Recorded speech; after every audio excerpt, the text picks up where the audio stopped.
non-binary and gender diverse communities, and particularly, I guess, what puts trans, non-binary and gender communities at risk of HIV? I wonder if the other questions that we'll be asking is access to HIV testing and prevention services. What are the barriers to HIV prevention for trans, non-binary and gender diverse communities? And finally, the other question to cover will be how to tackle the barriers facing trans, non-binary and gender diverse communities, particularly what needs to be done to ensure that we have the right services. So with that all on the table, and I think I've spoken for long enough going through the brief, I wonder if I could invite that discussion. So what puts trans people at greater risk? Are they at greater risk, I guess, is always a good start. But, then what are the particular risk factors? Max, I wonder, you were the first I introduced. I'll go through the order in which we introduced them. But if people want to interrupt and have this as a discussion, raise your hand and I'll try and then bring you in, because I also don't want it to be too stilted. Max. Yeah, thanks for the question. There is a number of reasons why trans people are at much higher risk for acquiring HIV or be living with HIV. And the first thing is basically the lack of accessing healthcare and healthcare services. That is one thing that is really like a big problem for our community, that we are not being offered appropriate healthcare services. We're not being offered appropriate HIV prevention options, for example, like PrEP, like pre-exposure prophylaxis, like a medication to prevent an infection with HIV. We are often, because of the situation that we live in, we face a lot of sexual violence. Trans people are like often survivors of sexual violence. And as well as that, because of the situation that we're in, that a lot of people from my community, because of on the one side, experiencing discrimination in the job market, that a lot of trans people engage in sex work. A lot of trans people also decide, because they want to work in a self-determined way, just like being their own boss, let's say like that, to take the decision of working in sex work. That puts us at risk. A lot of trans people, like myself, have sex with cis men, which is also like a part of elevated risk factor, and I could just go on. Or I think I believe that my colleagues will have a lot of other things to add as well. And yeah. Thank you very much, Michelle. Thank you, Max. That was really, Max said a lot about many of the issues. And when you think 9 years ago in the UK, there was nothing for trans people around HIV and sexual health issues. And that's not long when you think about over 40 years of HIV. There was no targeted information. Clinic Q came about because of that initially, but we are holistic. So Max touched on many of the issues that affect us as trans people in our communities. And the impact of that is systemic, it's cultural, it's institutional, and it then impacts on the internalized self-worth. I am not good enough for my care. No one knows the care I need, therefore I mustn't need care. The messages are much more than that, but they're very strong messages. But really, we don't include you. And if we don't include people in many of the issues that Max just touched on around our healthcare, then people don't count. And it's only since 2015 that we have great data now in the UK on trans people living with HIV, accessing HIV care. So when you think about that, the UK now is doing something, and it's one of the only NHS services that actually does include trans people in the data collection. And that data collection then pulls out a lot of issues. It does not just about numbers, it shows the health issues. And then you can compare to cisgender people, that's people who are not trans, what those issues are, and the comparison are really interesting. From 2015 to 2017, the numbers were 178 trans people. Now that might not seem a lot, but you can't go back historically and bring the data to that data set. And but it shows you that HIV medications work for trans people. They have good viral suppression as long as they're taking the medications and they've got the right care, the informed care of any potential interactions between hormones, because hormones are so important to most trans people. And therefore, that care is informed around the issues for the communities. I think when you think about globally, and you quoted some figures from a global situation, about 49% of trans people at risk of HIV. I think we need to, I really love Erica to talk about these issues as well, because there are a lot of issues around that. I don't know if Erica wants to come in, but I'd love to hear that. Erica, I think the ball is in your court. Thank you. Many times when we're discussing about what puts us at risk, I'm a transgender woman. I've been living with HIV for 25 years. And it was not a genetic thing or something in my body that predisposed me to acquire HIV. We see the risk. And going to the statistics, I just want to add that UNAIDS has published the new statistics, the Miles to Go report, where now there is more data collected in countries about trans people and epidemiological data related to HIV. And it points out that now it's 13% more at risk than the general population. The reason that before it was such a high number, because it was very limited number of countries, very small amount of countries that had data, collected, disaggregated data for trans people. Max touched already on the access to healthcare. But basically, if you think of anything that you consider something that is regular or normal, or don't put a lot of importance in your lives, we don't have it. Ability to access education, housing, loans, anything you can think of, we have a hard time. It's a double, triple challenge for us. And you might start to think, but why is that? I come from a country, from an indigenous community that before colonization, my culture accepted these different genders, and the influence of religion and colonization changed all that, where it became a country where I could go to jail for 10 years just because I'm trans. So there's legal implications, there's social issues, so there's barriers, that's structural barriers that can be divided between legal and social. And all those barriers contribute to trans people not being able to access service prevention, but also putting us more at risk, pushing us to risky sexual behavioral practices, and added that to the stigma and discrimination of the isolation of not being able to get information. There is one issue that I always, and this is my personal opinion, that I believe is a foundation of all our problems, which is legal gender recognition. If I'm not recognized by who I am, if I'm not recognized as a full citizen of a country, I cannot enjoy my human rights. I cannot open a bank account. I feel uncomfortable. I am constantly detained because my driver's license doesn't match the name in the document. Mm-hmm. I don't want to go to a hospital where the doctor and nurse will call me by a name I don't identify with. And this is such a deep issue that it can take, a decision to just address this issue that can trickle into many other of the issues that we face on a daily basis. I don't want to take over the microphone. I tend to talk a lot. I'm Latina, so giving it a go. We love hearing from you, so don't self censor yourself. There will be plenty of other people that will do that for us.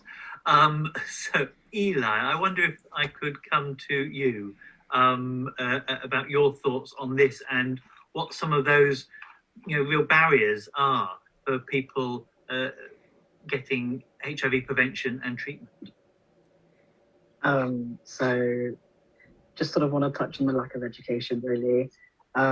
Growing up, there was absolutely no education around HIV, let alone education aimed at trans people or any other people around the LGBTQ plus community, which really means that as we get older, we just think that these aren't an us problem. This doesn't affect us, especially as trans people.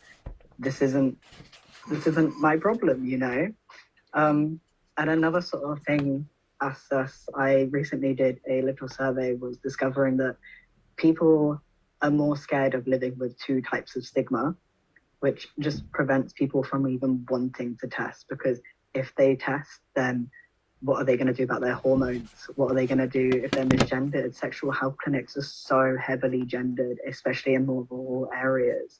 There's financial problems, the lack of money to access clinics that are able to support trans people are inaccessible to trans people.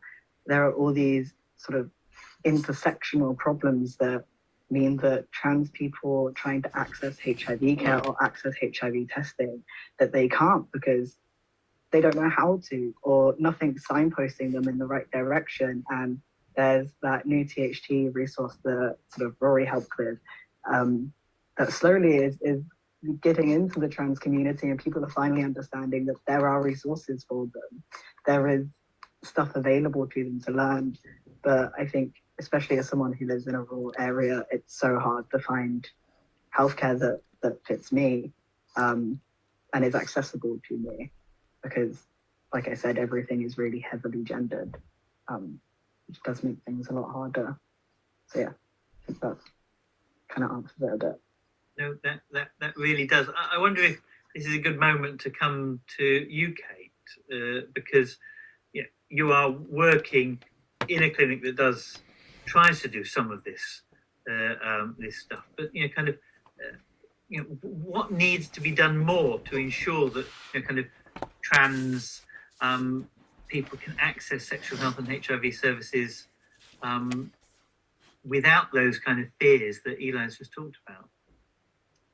Yeah, and I think that myself and Michelle have been doing this for many years, and it's certainly not just the two of us. There's lots of other services all throughout the world that are trying to break down this barrier to access. But I think for a lot of trans people, there is a genuine worry and a fear about their interactions with medical services, where people have not always had a good time. Let's put it like that. People have not always been treated with the respect they deserve, and have faced transphobia and have faced degrees of discrimination from healthcare services. It was in fact in Parliament at the Women's and Equalities Committee that in 2015 said that the NHS was letting down trans people, and identified that there was a lack of education and training amongst healthcare practitioners.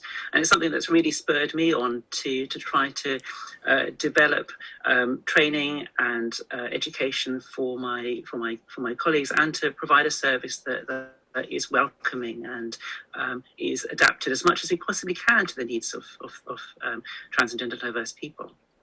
I think it's really important to bear in mind, just going back to the previous question that you said, that when you think about the trans community, we are not one homogenous group of people. There is enormous variation, across the board. And when we look at the statistics in the UK about HIV prevalence in trans people, actually we find that the rates are not anywhere near as high as they are in other parts of the world. But if you look at subpopulations within that, so for example, studied in London, looking at a predominantly female sex working population, did show higher risks or higher rates or higher prevalences in that group.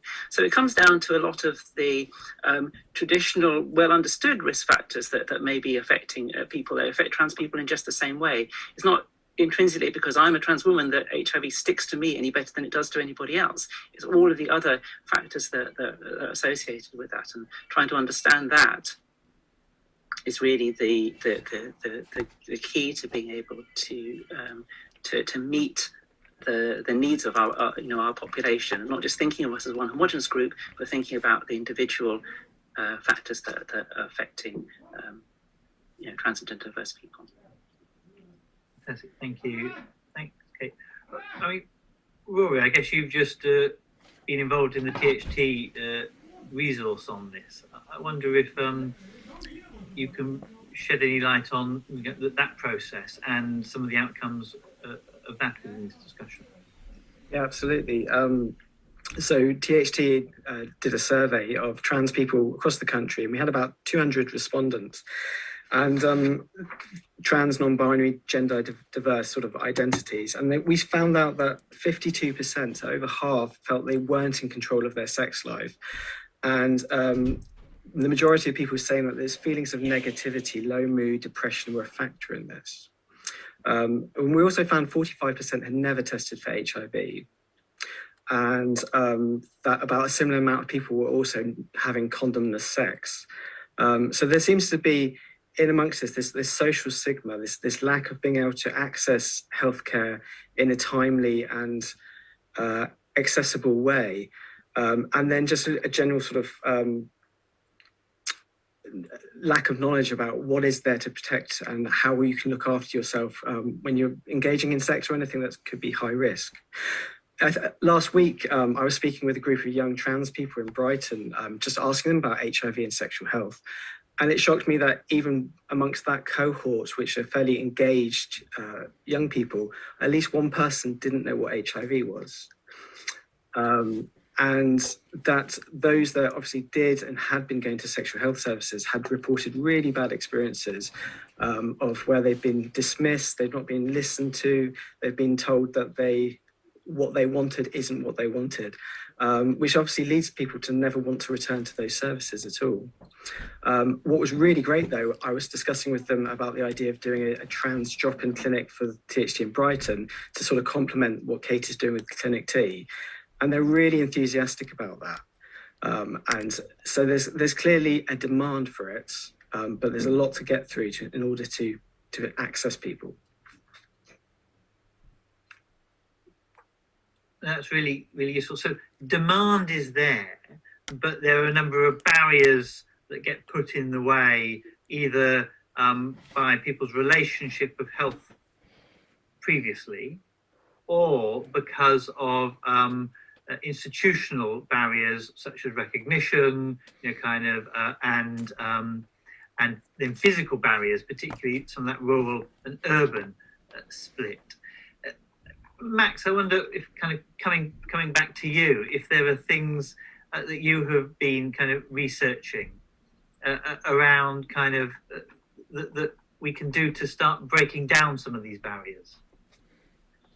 I think the most important point is like just getting education, getting information, and doing research in trans communities about our needs, our vulnerabilities. I mean, we already know what certain problems are, and it's now time to act upon to take action in order to minimize the risk for HIV. And I mean, like something that is also often forgotten is specifically the needs of transmasculine and non-binary people in the HIV response, which is like we've been neglected. Transmasculine people have been neglected all along the way, and it's now that we've started to form the group that I'm coordinating, and to really we're knocking on a lot of doors these days to be like, listen, hey, we're here, and you need to consider us in your research, in your services as well, because I do not see myself in prevention campaigns. And as we've already heard before, if you don't see yourself being addressed, it's very unlikely that you walk into that door. And even if you manage to walk into that door and the people tell you, I don't know what to do with your body, I don't know what's your specific need, what's your risk, that doesn't feel right. If you sit in front of experts and in front of medical health experts, and I constantly hear, I do not know what to do with you, or I do not know whether or not PrEP, for example, works in your body or it doesn't. And this is something that I have to live with, that research or academia in a broader sense just doesn't care about us, and that boils down, if there's no information to be disseminated to healthcare providers, then they're like, okay, there's no information, so why should we care? And this is kind of just a spiral that is going down and down. And this is why I think really education, giving out information and listening to the community, listening to what we have to say and to invite us to the big table, and to make sure that our voice is being heard. I guess what you're saying is education at different kinds of levels. So education for the general population, yeah. Education that is specific for trans people and different groups of trans people, different kind of however you kind of identify it needs, there needs to be Yeah, our needs, they differ. I mean, like Kate said it before, that we're a very diverse community, and what applies to trans female identities does not automatically apply to trans masculine identities or non-binary identities. And this is something that people need to understand, that we have a different risk. And also like that little research that has been done, for example, it's also been brought up that the way how we, for example, negotiate safer sex, like this is something that we did not learn, that we do not have access to information, or that sometimes even, you know, our identity or like safe sex or the context that we have, like that our identity is being affirmed by, for example, taking a risk. If someone tells me, oh, okay, I have sex with you as a guy, like we have gay sex, but we do not use a condom. So like this is a problem when my identity and the affirmation of my identity is bound to taking a risk. And this is something that our community needs to learn how to deal with that, and to, you know, take action in order to take care of ourselves and our health. Thank you. Michelle, I mean, and the third kind of education there is really education with and for professionals as well. So, I mean, you I guess, have been leading some of this stuff for many years, but particularly from a holistic well-being point of view as well. I wonder, I know that you're wanting to come in here. Well, yes, I also want to pick up on something Matt and other people have been talking about. Clinically is very similar to the service that Kate runs. You know, we are sexual health, HIV and wellbeing stuff. And actually we're overwhelmed with the amount of trans, non-binary and gender diverse people that come to our service every week, not only for the sexual health, but for the wellbeing. In fact, since COVID and lockdown, that has increased incredibly so. And we're in partnership with King's College Hospital, and our lead clinician is Dr. Michael Brady. And he has kept the service, the clinical service, going throughout COVID. But what I want to say as well, when you're not counted, as I said earlier, you don't count. There is no data on STIs, sexually transmitted infections, for trans and gender diverse people in the UK. Now we have the HIV, as I said, we've got that data from 2015, but there's no data that says how many trans people are diagnosed with an STI or the many issues that the trans people.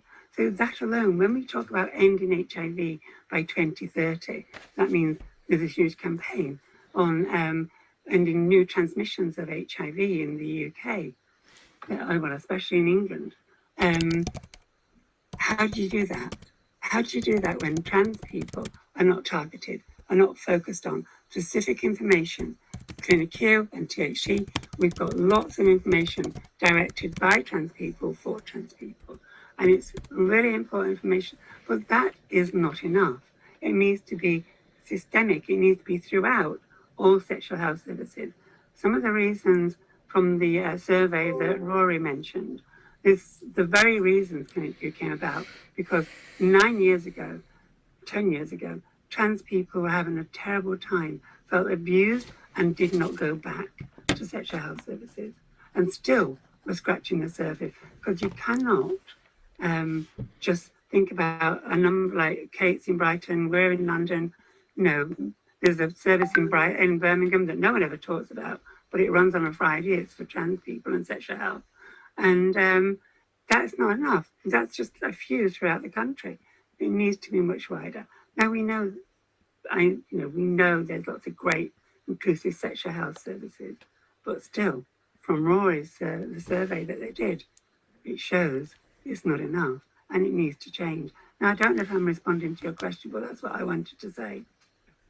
I mean, I'm here to ask questions to prod the conversation along, but you need to say what you need to say. That's right. That actually probably is more enlightening because you're the experts, not me on this. Well, can I just say, I've nearly finished. Hang on, I'll let others speak. Can I just say, when I've heard many times, and it's a bit of a trigger, that trans people are hard to reach. No. It's how you reach trans people, knowing how you reach trans people. We have no problem reaching trans people. So I just wanted to say that. I'll shut up now. No, I think that's very much appreciated. And I kind of tried to qualify when I said hard to reach at the beginning by saying sometimes failed to be reached. Kind of, it's not. It's that people have failed to actually do things rather than there is something innately difficult to reach people.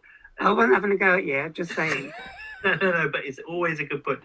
Erica, I wonder, are there kind of, particularly from a global perspective, are there things here that we really need to be doing, kind of in terms of, the WHO and the Global Fund in making sure that we reach certain groups better?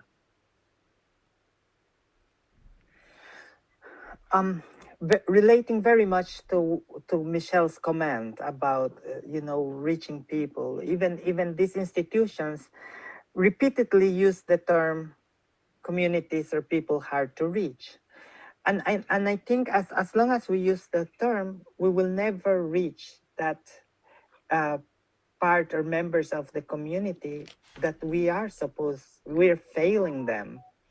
And perhaps a couple of things from a global perspective, which such institutions should do, is value the expertise of the community. Recognize and value the expertise that we know how to talk, where to reach our peers, at what times, in what places. So give us the opportunity to do the jobs that we are best to do.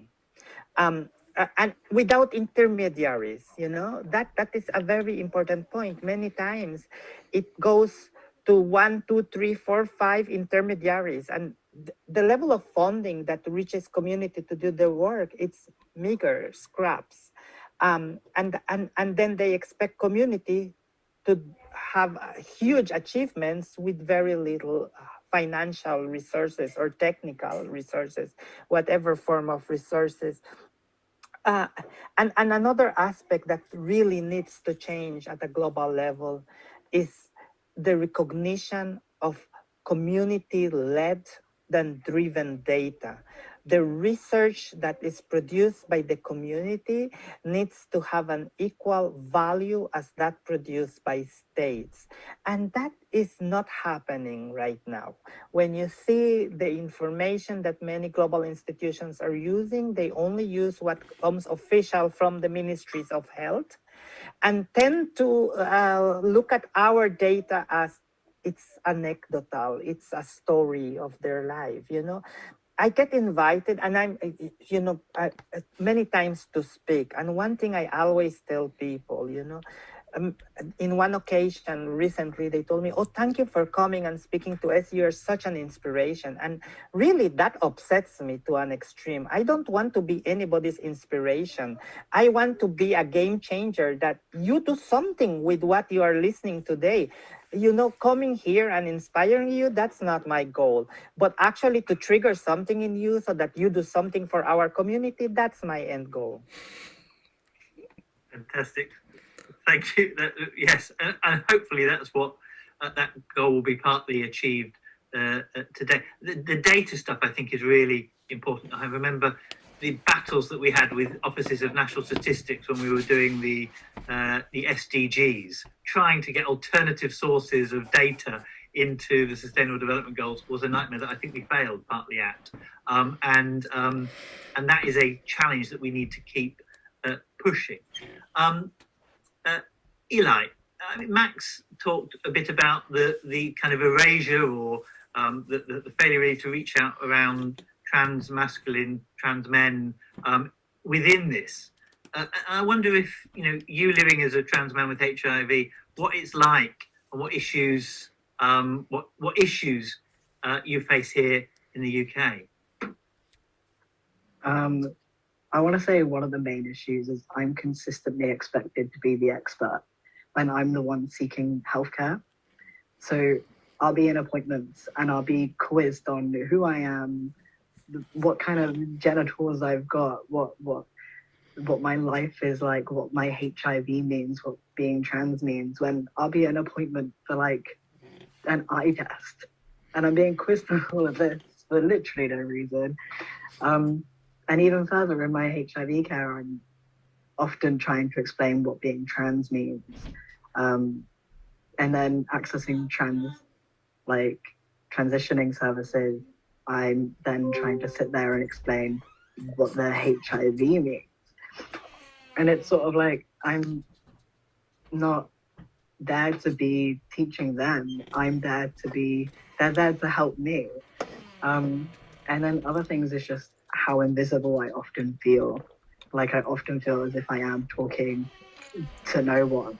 And I feel like I'm shouting into a void because I'll say that trans men aren't being listened to, but then who am I saying that to?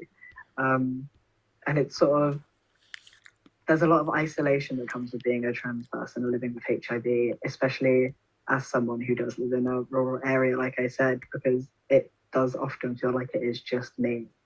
And I remember once, and I've said it a few times, I went to my GP surgery and my GP sat me down and said, yeah, you can transition, but if it gets in the way of your HIV care, I won't prescribe your hormones, which took a lot out of me and really did make me worry. And I think, we both got over it. It was fine. Like, everything's great now. But it's sort of comments like that and a lot of, forgotten what the word is, but microaggressions, that's the word. Little things that keep on happening that over time really build up and make you feel very bad about yourself. And it is a huge hit on your self-confidence. And it does make your identity feel really invalid, which is something I definitely struggle with. But on the other side of this, I think living with HIV and being trans has really empowered me to want to make a difference and to want to enable other trans people to get tested, to access healthcare, to ensure them that it isn't scary, that times have changed, and that I'm happy to help them access it because it is for the best and it does ensure that our healthcare and our lives, and we can thrive and live the lives we want to live, because sexual health is a part of our entire health and we need to take it seriously. So yeah, I think that, yeah. Yeah, perfect. Thank you very much. Look, I know I have to hand over to Baroness Barker shortly for question and answers open to the floor, which please put them in the question and answer session, the chat. But I'm also keen to allow Kate and Rory to just say some final words before we move on to that section. I mean, Kate, we've heard a bit about the difficulty of sometimes interacting with clinicians. And there's one thing about training up clinicians that work in sexual health and HIV medicine, but there's also a whole range of clinicians that already freak out when you tell them you're HIV positive and don't know what drugs to give you. I experience that, and many of us do day to day. But then when there's that additional layer, how do we educate clinicians who you might need to deal, as Eli says, sometimes for just an eye test or something, to kind of understand this and to stop doubly traumatizing people effectively? Yeah, it's a huge challenge because there's a lot of clinicians already out there who are in that position where they, are the sort of the front line. They're the people that people who are living with HIV, who are needing to access care, people who are trans and need to access care, people who are living with who are trans and HIV positive are needing to. And I think that is a big challenge to get that information out there. What has been really gratifying is to hear that our medical students are coming to myself and other colleagues. One of my colleagues, Dr. Sophie Quinney, is one of the participants on here, and she's done some amazing work in Wales, educating the medical students over there. I've done lots of teaching for students who've come there to ask about it, but a lot of it is additional to what's on the curriculum and rather than integrated within medical school teaching. And what the students are telling us is that we want more of this. And I think that it's incumbent on the medical schools to respond to that and not to treat trans people as being some sort of weird, tiny minority group that doesn't deserve to be included, but needs to be part of standard medical education. We're starting to make some inroads into other things, like you said, in HIV and sexual health care. Some years ago, myself and others worked really hard to get trans healthcare be as part of the sexual health curriculum. So for trainees, trainee doctors within our specialty, that is now part of the sort of requirement for them to be able to progress to become a consultant.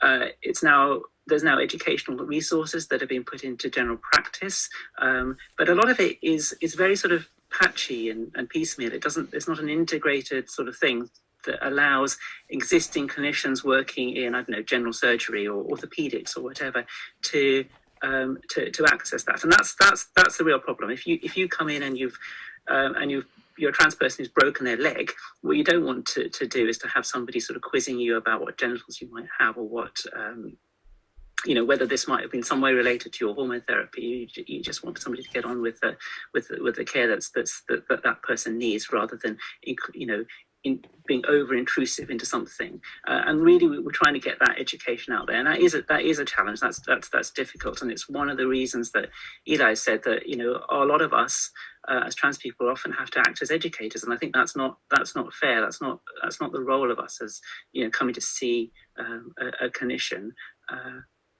But yeah, it's a slow process, but we're trying to make some inroads into that. No, you're doing a good job. I was with the medical students at the local Brighton and Sussex on their last exam, or after their last exams. But actually, I was always very pleased how they respond to these issues. They're often at the forefront of wanting to get more information, wanting to delve into this more, and actually almost pushing against a kind of more resistant institutional approach. So that is positive. We have a good generation coming up. Very much. Rory, look, and then we'll move on to Baroness Barker, who's going to do some of the Q&As and comments. I wonder if you wanted to come in on any of the points there. I mean, I can really just reiterate what everyone has said. I think training is really vital, and not just for clinicians, which I think I absolutely agree needs to be done. In my own personal experience, I find going to Clinic T is where I go for my health needs. My GPs I try and steer clear of, because I don't trust my GP will be able to give me the healthcare I need. And it shouldn't be that way. It should be the other way around, that I go to for sexual health for very specific things rather than that. But education is really needed. So I want to feel that I have faith in my GP to give me the healthcare I need, as well as the specialisms that I need to go to.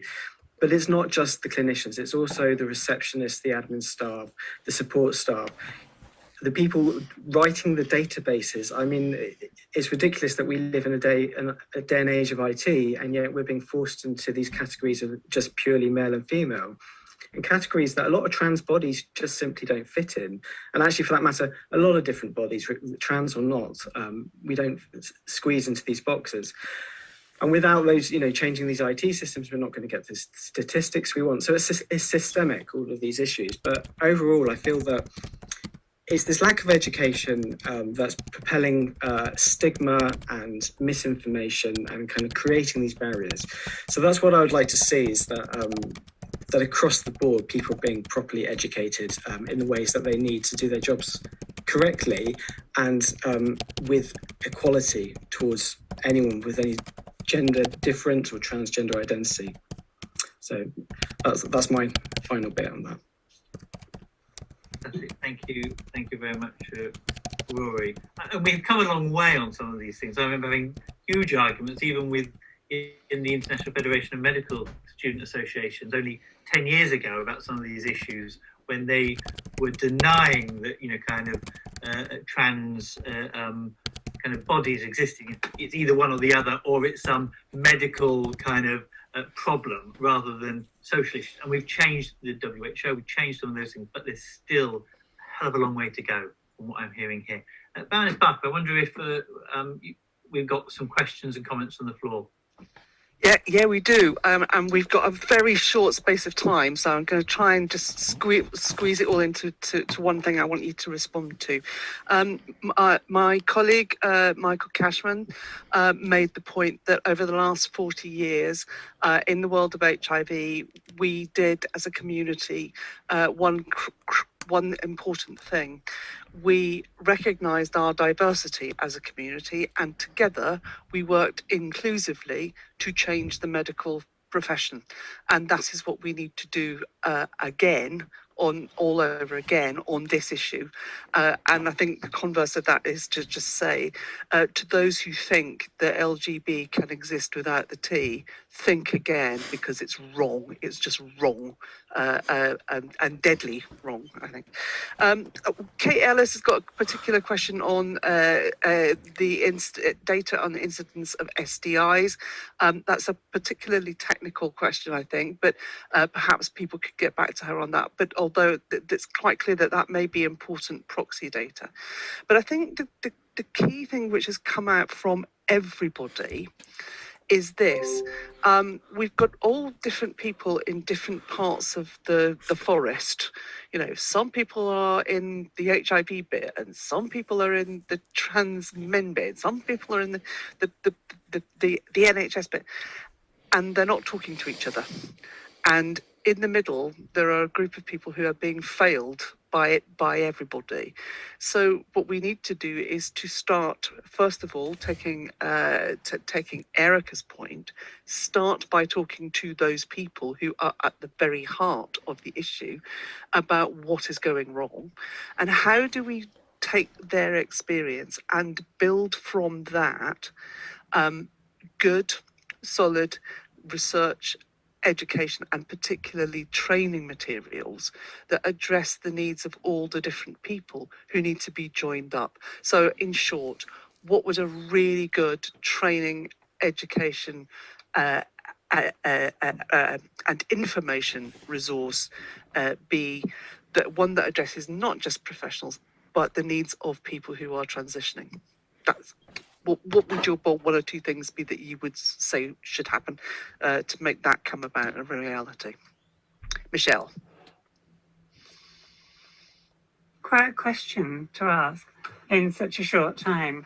And really, as you said, really, we need to look at the community's needs, and which are different to the people who are delivering services. So in just next month, I'm delivering a whole afternoon to new registrars in sexual health and HIV. And you know what I find? I'm not sure I'm answering your question because it feels quite big to respond in that way fully and in depth. And I find that people are really interested and really are keen to do this.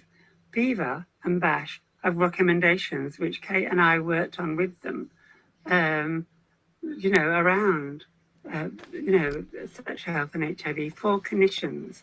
And, you know, if it's not mandatory that people are part of, have to attend these kind of trainings, if it's not in the core curriculum, then people don't necessarily attend it and they don't sort of absorb it. So it needs to be some kind of mandatory. It needs to be that if you're going in, and I think Kate touched on it very well, if you're going to in sexual health, if you're going into HIV, then you need to have this kind of foundation training. But foundation training isn't necessarily enough. It needs to be throughout the whole of development of a clinician, really, because things change and things need to be developed. But also, someone that said something on the chat about rural services. As I said earlier, there's not enough informed rural services. So rural services outside of London, outside of large cities, really need to be inclusive. Now, you might not have something like Clinic U and Clinic T in every rural area, but you can have an informed, inclusive service where people are not being damaged by a lack of informed care, lack of appropriate services for everybody, really. And it feels like they're doing harm. Now, I love the NHS and I've been involved with it for a very long time, but there are things that need to change. That's my response to your question. Okay. I want to particularly ask Max, Eli, Rory, one particular question. How do we stop the services which do exist being so heavily gendered that they exclude people in a way that's harmful. Max, do you want to kick that one off? I mean, like, why don't we just generally look at people as individuals? Because, like, not only because of trans, like, you know, if we look at people as an individual body, no matter if they're trans or cis, you know, this will lead to better care for everyone, not only for trans people, you know, like, I mean, this is the bare minimum to start, is like accepting us for who we are. And I don't want to take anyone, like, I don't want to take gender away or whatever, or like tell people not to be women or men anymore. It's just like, you know, make a little bit of room that we can fit inside, and that we're being accepted for who we are. I'm not hurting anyone by my existence. And I mean, this is the bare minimum to meet people with respect. And again, you know, like, to see individual bodies, because I still don't understand why I take the same amount of medication as someone who weighs half or double as I do. You know, it's like something that I just really don't get. And maybe this is also something to reconsider, the way medicine or the medical system in general works, of like seeing everything that is not a cis male body as a default, even cis female bodies. Like, and my body is not wrong. My body is not a default. There's nothing wrong with my body the way it is. It's perfect the way, like, who I am, how I am, and to get away from this, you know, default thinking in general. I think that would help everyone at the end of the day. Okay. Eli or Rory, want to come in? You don't have to, but I just want to add on to what Max was saying, is that as trans and non-binary people, we don't just need to be accepted, we need to be embraced. Like, we are worthy of care that is holistic and meets a standard that does enable us to thrive and feel like we're worthy of being there, feel like we're in the right place, because often those places feel alien, we feel othered, but we don't deserve to feel that. We do deserve to feel like human beings who are deserving of respect and good holistic healthcare. So, okay. And just to throw in, really, I mean, I'm always quite astounded to the extent at which we insist on having gendered spaces for everything. And I really question the need to do this for everything the whole time. So if there's services that people require, can we just take that barrier away, full stop? And if there needs to be communities of interest, it doesn't have to be around gender, it could be about something else. So yeah, I think we need to remove barriers. It's like the toilet situation. You have two standard cubicles, one has male and one has female. There's no need for that at all. Just get rid of the signage. We've got 1 minute left, and I want to come back to what I think was the most important comment of the whole time. And that was from Erica, that when people are criminalized, they cannot live their lives in a properly full, healthy and open way. And secondly, they cannot access basic medical care. That is a risk to the whole of society, not just to the individual people. And it is something which we should not stand for. We shouldn't stand for it anyway, but most of all, we should not stand for it in terms of both human rights and in the health response of any nation. So, Erica, thank you very much for making that point. It's a basic point that we need to be reminded of time and time again. And it's got to be, I think, front and centre of any response on this. We are talking about the healthcare of a very small, specialist, and in my case, very cherished group of people. But actually, we're talking about the health of everybody. And we must not lose sight of that. So thank you very much. Thank you to all of our panel for brilliant presentations, very short, snappy presentations that really got us to where we wanted to go. Thank you also to Lloyd, my co-conspirator in the chair. I think I just want to say on behalf of the APPG, we've got we've been doing some work on mental health, but we are also going to be doing some work on testing. we're going to be doing an inquiry into testing, because as we do know, if we are to get to ending HIV transmission by 2030, then testing is absolutely key to it all. So if it's not out already on the website, can you please all keep your eyes peeled for that, because as ever, we depend upon your contributions from the community to help us think our way through and to get to the right place of asking the government, our governments, the tough questions here and abroad.